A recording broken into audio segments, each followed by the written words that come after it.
Good afternoon. I hope everybody's doing well today. It's the 12th day of Christmas. Tomorrow is January 6th, Epiphany. So today is still part of the Christmas season in the church year. It's the 12th day. So I'm going to read The Christmas Bird for the kids today as our final Christmas book. So on the opening page, we have this beautiful picture with the Star of Bethlehem, shepherds out in the fields, and you can see the stable there, and of course the bird.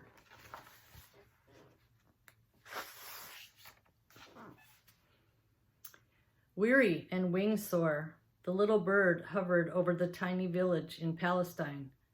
Touched by the quiet moon, her shadow dropped over the inn. If I knew the way south like other birds, she said to herself, as she always did on the coldest night of the year, I would winter in paradise.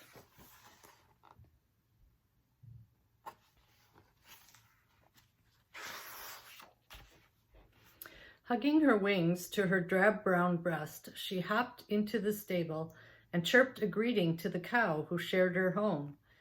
She cocked a black eye at the hard dirt floor where sometimes she found bits of grain amid the chaff. Hush, my friend, lowed the old brown cow. The babe is asleep.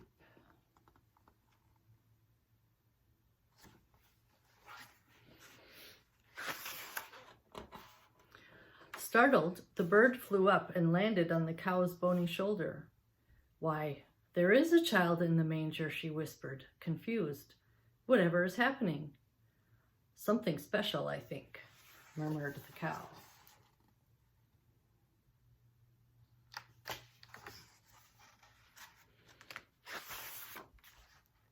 The child's mother inched closer to the flickering fire her husband had built. Her blue hood tumbled from her shiny black hair. She raised herself on one elbow and looked at the baby. It is a beautiful night to be born, she said. It is a terrible night to be born, thought the bird, ignoring millions of brilliant stars cartwheeling over the sky. It is cold, and I cannot warm myself.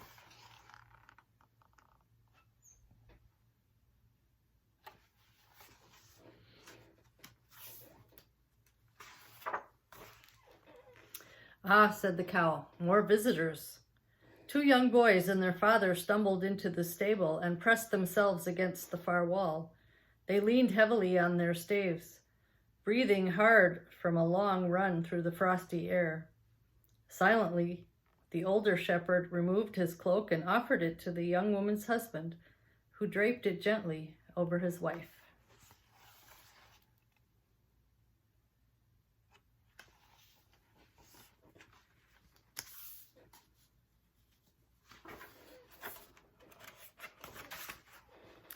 Eyeing the small fire, the bird hopped toward the manger.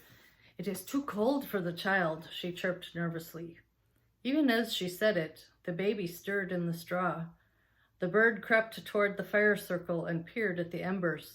Lacking fuel, tiny bits of fire struggled in the sooty ashes.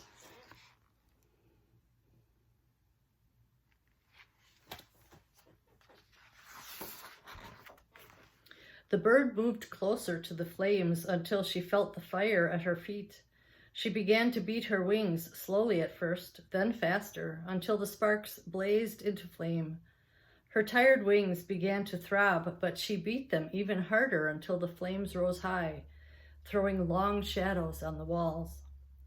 Without a word, the shepherds began to break their staves and cast the pieces on the fire.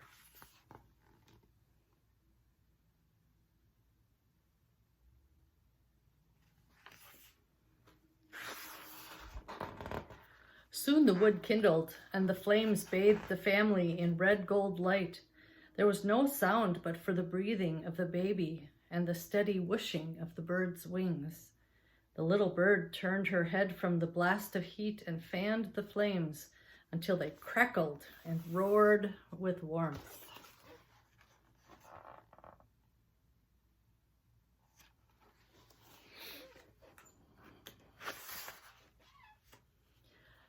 At last, satisfied and exhausted, she lurched away and settled on the side of the manger. The bird stared down at her breast in amazement.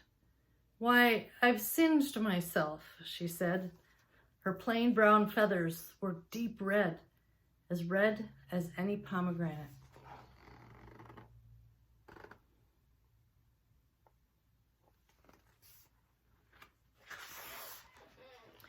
"Little bird," the young mother called softly, extending her hand. "Come, Robin." Flying to the outstretched hand, the bird thought, "She knows my name. How does she know my name?"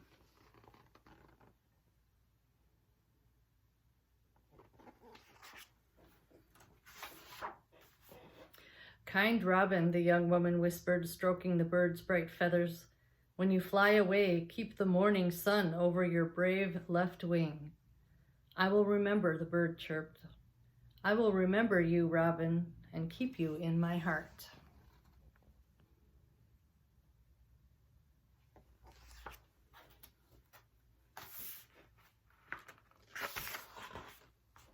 The little bird left at dawn, flying south over the brown hills of Palestine, with the winter sun rising on her left wing. In time, her red-breasted children and her children's children scattered throughout the world. Before they left, she shared with them the story of her bright red feathers and the secret of flying by the sun.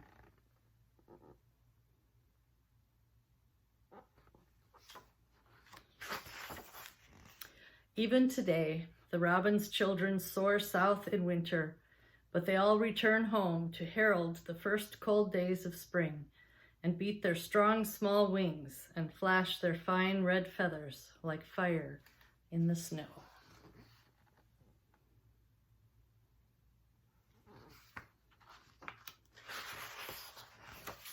And the final picture. So the next time you see a robin, think about the Christmas bird.